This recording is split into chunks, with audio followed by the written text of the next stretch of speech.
Now, as you move into Canada, obviously, as we said, Toronto, the first franchise that will create a base here for the LFL. Where are the next markets that you're looking at in Canada? Is Hamilton a target? Is Vancouver a target? Different cities like that? And what has the reception been like for the LFL moving north of the border? You know, the reception, outside of maybe a few misguided media reports that simply, we get a lot of reporters that have never watched the game once again or taken the time to even, go online to YouTube or our website at lflus.com and just see the product before they write about it. So there was definitely some misconception coming out with conservative papers like the Toronto Star, for example, but the fans have loved it. I can't tell you how excited we are because of the fan response we've gotten, whether it being on Facebook, Twitter, or the literal mail that comes into the league offices, to my office directly, about how excited they are that we're going to come onto it, that it's a new, fun product that the whole country can get excited about. It's been very positive, and on the business side, we're talking to several NHL and CFL ownership groups, and certainly to all the major buildings. They understand that it's a profitable venture for them, so they're opening their doors, and it's just a matter of time. You guys know we have Toronto that we're premiering this fall, and then Toronto will roll into the Canadian League next fall, starting September 2012. And then, other markets we're very closely, that's on a very short list for those available 5 other positions include Edmonton, Vancouver, Calgary, Winnipeg, Montreal, Ottawa, and Hamilton. Those are the ones we're looking at closely, and out of those, we'll select another 5.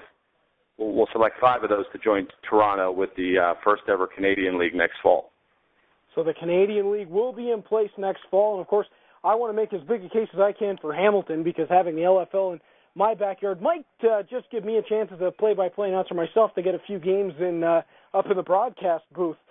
But as we tick on in the interview a little bit further, something that was mentioned to our program director, Jason Sperling, was that the audience for this predominantly male, but it's an ever-growing female audience as well. And I think that's something that a lot of reporters haven't really touched on.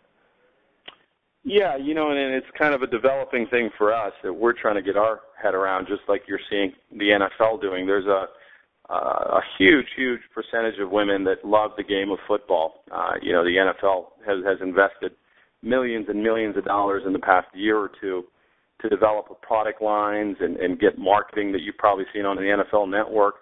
We're seeing a lot of that in our arenas and stadiums, that we're seeing women in the stands more so than the NFL. In fact, we're turning on a demographic that previously could care less about American football, and that's why it's translated so well internationally.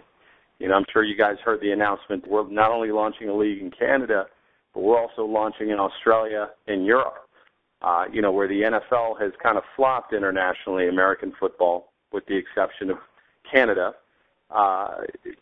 We've done very well. So, part of that is opening up the game to a demographic and packaging it in a way where it's not just the boring get in the huddle, line up, and run the play. You're making an overall experience, from the all-day tailgate village at the arenas and stadiums to the DJ spinning in between plays. I mean, it is a rock and roll, fun Friday night atmosphere, and I think that's turned it on to a lot of people. Is there any concern about spreading yourself too thin as you move into foreign markets, not just Canada, but as you said, far abroad, both in Europe and in Australia? Is there any worry about spreading that too thin, or is this, again, another well-calculated plot that's gone over a long period of time and a lot of planning into it? Yeah, no, it's been a ton of planning. I mean, that's our biggest fear, that, we don't want to grow too aggressively, too quick, and lose what's made this thing such a huge hit, and that has been a lot of attention to detail.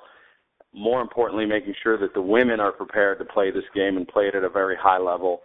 Those are the important things. We can't just throw women out there that have no clue of the game, have never played it, or afraid of contact.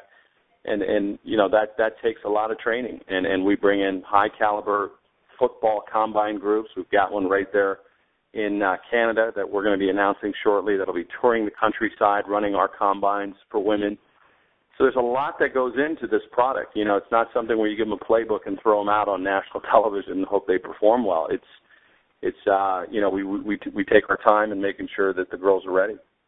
And with 4 leagues running at the, as you said, into next year with the Canadian League, the American League, and then in Europe and Australia, will there be ever a world championship game or a world championship tournament where the champions of each league get together to play one another? Is that in the future, or are they just going to stay separate entities under one big umbrella? Yeah, no, that was part of the announcement that broke earlier. We are going to host our first ever what we call World Bowl. That's going to happen once every 4 years, coinciding with the World Cup. And the first one's going to happen in Sao Paulo, Brazil, where the winner of the Canadian League, the U.S. League, the Australian and European League all converge on Sao Paulo, Brazil in July. I believe it's July 19th is the playoffs, and July 26th is the actual World Bowl. And, that's going to be a fun experience for fans, for teams, to kind of venture and see who's the best of the best truly around the world. So when you're called a world champion, it's literal. And that'll be the first time it happens in 2014, so we're already actively planning for that.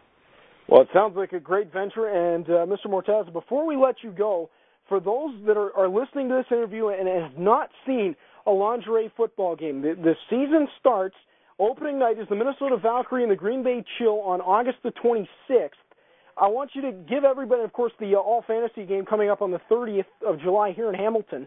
I want to give you a chance to give everybody listening a sales pitch. Why should they come out and spend the money to go watch an LFL game? What separates it from everything else, and what makes this league so special?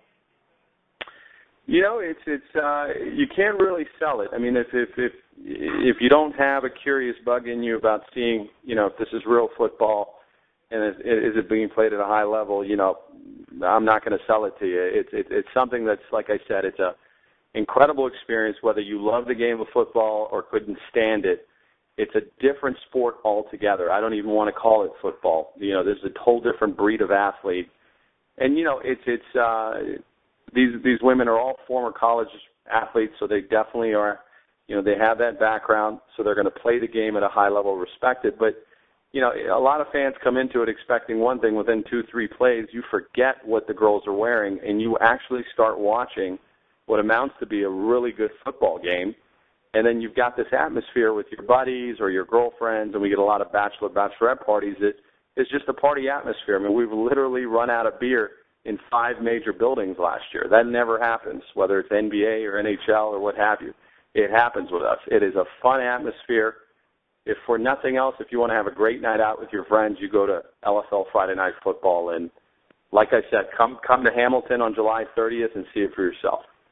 Well, Mr. Mortaza, we want to thank you for being on. I want to say right now on the air that I will be down there at Cobb's Coliseum on the 30th to check out the LFL. I want to make sure anybody in our listening audience right now who's in Southern Ontario comes down and checks that out as well. Also, make sure that you get involved with the new Toronto franchise, the Toronto Triumph. Get tickets to go see them play as well at the Ricoh Coliseum. Let's try to build the LFL as big as we can here in Ontario and in Canada as well. Excellent. Appreciate you guys having me on. For Reed Duffy, this has been another report on Rouge Radio, and thank you to Mitchell Mortaza for being with us.